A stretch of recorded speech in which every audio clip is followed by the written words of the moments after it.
Out everyone in the Shadow of the Hawk, and welcome back to my channel. Or if you're new here, feel free to leave a like down below. If you hate me, feel free to leave a hate comment, dislike down below, and hit the little bell so you can negatively react to my content in the future, because any interaction is good interaction. So I was just on Twitter, just vibing on Twitter, chilling on Twitter, and well, you read the title. You know what's going to happen. We're bullying the Templin Institute. So for those of you who don't know who these guys are, the Templin Institute is it's a YouTube channel. They do like lore coverage, battles, military applications in science fiction settings, at least last time I saw them. I remember a few years back I would watch some of their content, and it was really good, really well researched, really well informed. I stopped watching them because I found better channels. And not really. It was more so I just focused on Eckhart's Ladder rather than these guys. And then they showed back up in my feed when they decided to make some really stupid takes on Warhammer 40k, specifically going that female space marines are possible because the universe has an incoherent narrative. Also, GW can change the lore whenever they want. So Horus Lupercal could actually be a woman. Yeah, no, these guys are fucking dumbasses. So anyway, I laughed at them on Twitter. I laughed at them on YouTube when that happened. But I'm like, they learned from their mistake, right? They're not gonna say anything stupid, right? So I'm going to read out everything that they say here, and then I'm going to pick apart and explain why it's all fucking stupid. The Templin Institute condemns the fascist rhetoric employed by General Syndulla while meeting with the New Republic civilian leadership. The insinuation that patriotism is the exclusive domain of veterans echoes the thuggish tactics favored by the worst demagogues of the Empire. The quote specifically, "Were you ever in the war, Senator? Just sat back and waited to see who came out on top."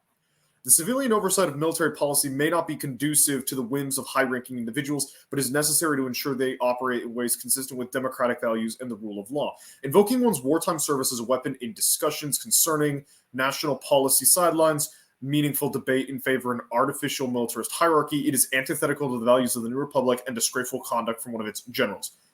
And her kid's annoying too. I don't like that inclusion because you're talking all this serious shit and then you include a joke down there. That's just me. So I'm gonna go through each and every one of these points and break it down. No, it is not fascist rhetoric. Why is it not fascist? Fascism is specifically a governing system involving the state having a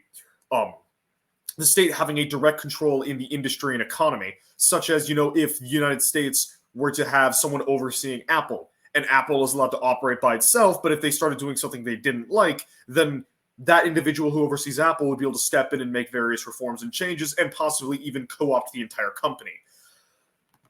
Were you ever in the war, Senator? Just sat back and waited to see who came out on top. That is not fascist rhetoric. At best, that is militarist authoritarian rhetoric. But even then, if you are paying attention to the specific scene, it is not a point against the individual's lack of militarism.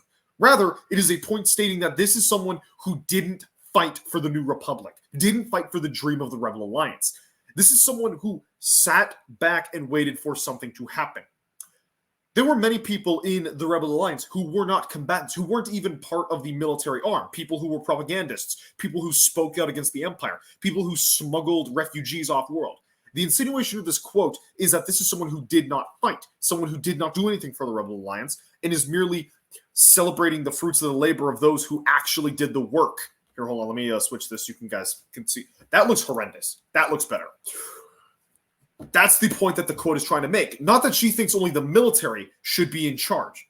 And also, just scrolling down, civilian oversight over military policy may not be conducive to the whims of high-ranking individuals, but is necessary to ensure they operate in ways consistent with the democratic values and the rule of law. This is for a military operation involving substantial evidence of the return of a major enemy combatant. Now, I don't like how the Ahsoka show has been handling these things, but when Hera Syndulla, a decorated war hero, goes, yeah, no, those Dark Jedi that fucked up that ship, which we have evidence of them doing that, were also stole a hyperdrive on Corellia, and they're actively trying to bring back Grand Admiral Thrawn, who was never confirmed dead. A veteran war hero is telling you this. Well, we can't. You're just looking for Ezra Bridger, and the New Republic has more important things to do. What more important things do you have to do? Like, what the fuck is more important than dealing with this military threat? Invoking one's wartime service as weapon in discussions concerning national policy sidelines meaningful debate in favor of an artificial militarist hierarchy. It is not a national policy. It is a manhunt for a dangerous criminal. It is antithetical to the values of the New Republic. Not really. Not really, because we don't. The values of the New Republic are to protect the galaxy as a whole and allow independent worlds to operate as they see fit. That is the nature of the New Republic. The New Republic is not some overwhelming body that oversees laws and democracy throughout the. Sorry about that. Who oversees democracy and laws throughout the galaxy? Hell, you have planets with kings and queens. The point of the New Republic is to oversee and make sure that no two planets try to gang up on another one. Because Disney canon decided to make it that the New Republic was more like the UN with a peacekeeping force with more teeth than something like the United States, which is what you would be referring to, you dumbass.